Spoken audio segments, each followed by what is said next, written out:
I'd like to look at game 2 from the final of the Magnus Carlsen Online Invitational Tournament.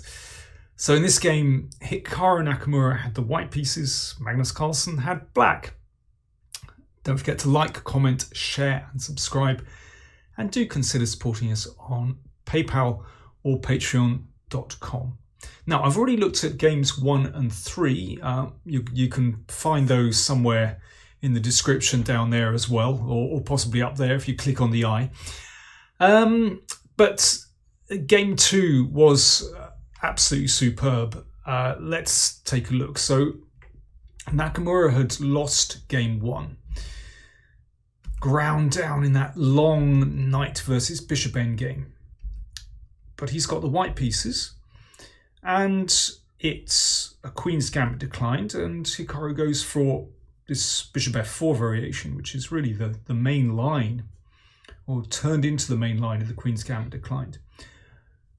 And black has quite a few options here. I think, c5 is the old main line. I quite like b6. That's not bad. But Carlsen goes for knight d7, which is okay if black can break with c5. But actually, once white plays c5, then black struggles to get significant counterplay, at least at this early stage. Anyway, let's carry on with the game, because this is a pretty familiar kind of position where white has this space advantage. And a clamp on e5, this pawn on c5 restricts the bishop on e7. Nevertheless, black is extremely solid, and it's hard to break down black's position. Bishop a6 is of course a good idea. That's a terrible piece on c8, so wants to come into the game, exchanges itself off for this bishop on d3, which is pointing in the right direction. But white maintains this space, and that prevents white from pushing with f5 to open things up. And now black connects the rooks. Now a takes b4 from Carlsen and queen b7, so he might well be just preparing to exchange off all the rooks, which doesn't seem like a big deal. But, well, we'll see. Black gets a little bit of counterplay. Nice and steady from Nakamura. And knight e2. Now, this looks like a slightly odd move because it allows rook a2. But, in fact, white is fine. Black can't achieve very much at all with this rook. In the meantime, white may have ideas to push forward with b5, and those rooks are beautifully placed. Black always has to be careful. Carlsen now took on c5, and this was roundly criticised. It's a pretty well-known position, and it's well known that black really shouldn't exchange there, because it actually makes it easier to attack that weakness on c6. One could wait here with bishop g7. It's also possible to play b5. The problem with fixing the position on the queen side is that white can turn his attention to the king side and use this space advantage. But anyway, b5 is another option. But instead, b takes c5 from Carlsen. And queen a6. I mean, black's pieces look very impressive. The problem is that once they're exchanged off, then black is always going to have to take care of that pawn on c6. This is the problem in the position. Whereas it's hard to find any real weaknesses in white's position. So first of all, rook c2. Let's exchange off that active rook. And rook b8. Well, if white gets a chance to invade You know, something like rook b3 and double on the b file and come down, then that's pretty nasty. So rook b8. Rook exchange and knight c1. So still doesn't feel as though this is a big deal for white, but actually it is. And black is suffering here. That's a nice spin of the knight round to d3. So Nakamura already looking to try to move that knight into either b4 or e5 in order to attack the pawn on c6. Queen b5, queen c3, h5 from Carlsen, and queen a3. Carlsen said he'd underestimated this move, queen a3. Basically, white intends sooner or later to invade on a7. Looking here, but also looking through to f7 as well.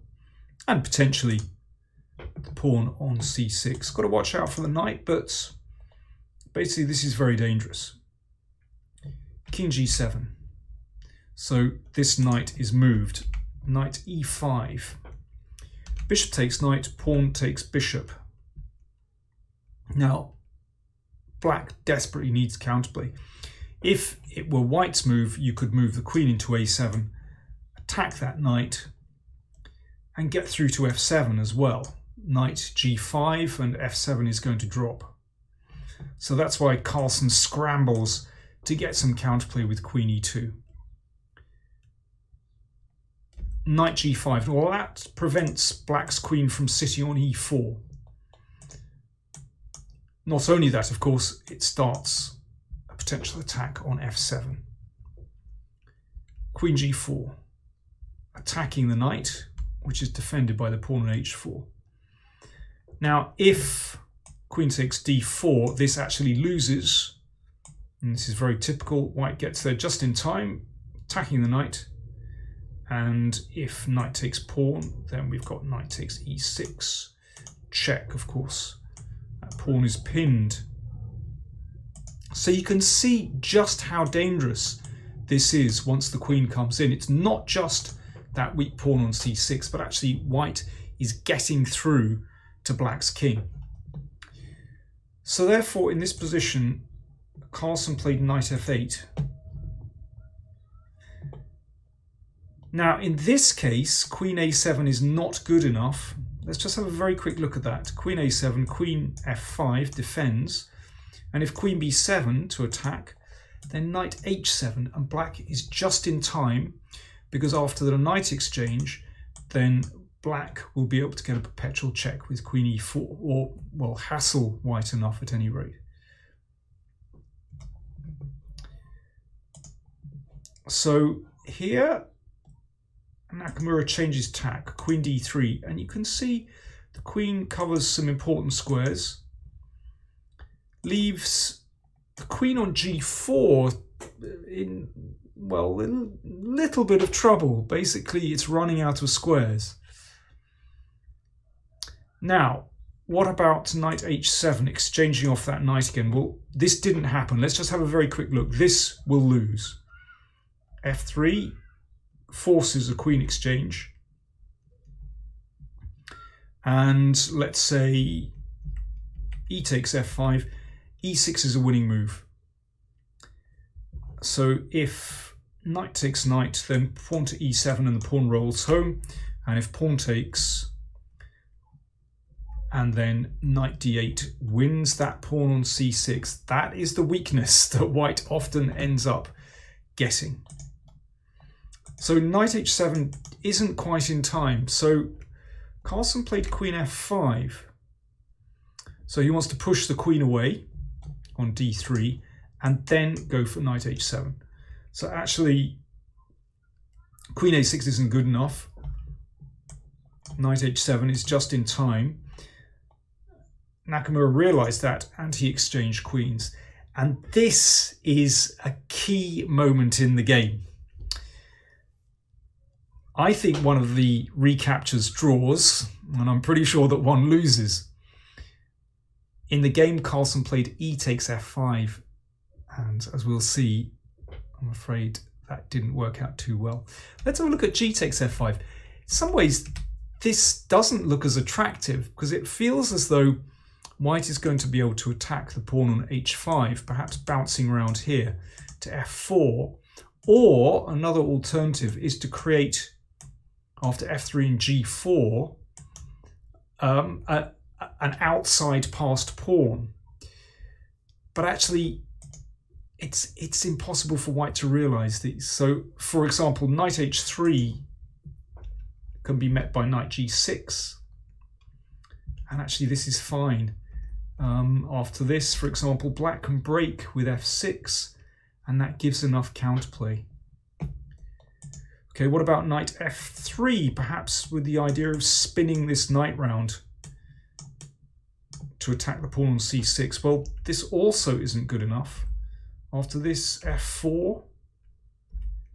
And once again, in this position, black has sufficient counterplay. After this, you can see knight b4. That knight defends e7. And white isn't really in time to create that outside passed pawn because black is breaking in the middle. Okay, what else we got? What about pawn to f4? Closing things down, and then you want to dash that knight over to the queen side and also the king as well. So it looks as though white could be ahead of black. But actually knight g6 is good enough. And let's have a look how that works. Basically that knight comes round, and you can see if king c3, the knight b5 check hits the pawn, and the king will just have to go back.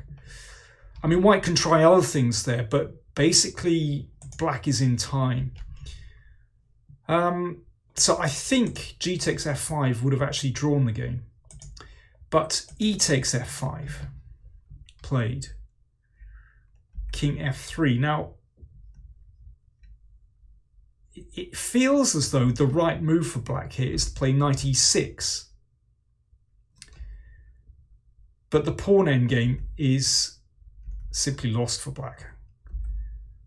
So this king wants to come around here, and if black's king steps over to match it, then we can change tack and go in this direction. I mean, if this, you can see the king is going to be forced out of the way, and that's game over. And if king f8, and here you've just got a waiting move, and again the king has to step aside and white's king just marches in. So knight e6 isn't working. So Carlsen tried f6 here. I mean, basically, yeah, black is in huge trouble here. That king just wants to come over. So f6. Pawn takes f6, king takes f6, and king e3. Knight d7, and knight comes back to f3. And basically, yeah, that knight is about to spin round to a very nice square. Knight e1, excellent move. You can see where it's heading. d3, perfect, because that knight can sometimes go to b4, sometimes go to e5. On e5, it hits both c6 and g6, and sometimes can go to f4 as well. And don't forget, white's king also has options here, and one of them is to come over here, and even this way as well. So let's see what happened. King f6. Now, this is an excellent move from Nakamura. Basically, he shuts out all counterplay. He plays f4. So that completely closes the king side. And that knight goes into e5, the perfect square. If that's exchanged off, then of course this is completely winning. White's king steps in, and then e6, and game over. And what else? If knight b8, holding the pawn on c6, then white's king steps across. So the king can just step up the board, and that pawn on c6 falls. Black's king can't step across because of the pawn on g6. It's completely winning for white. So in the game, Carlsen decided to give up the c-pawn, but to no avail. That knight still completely dominates, and now the king comes over.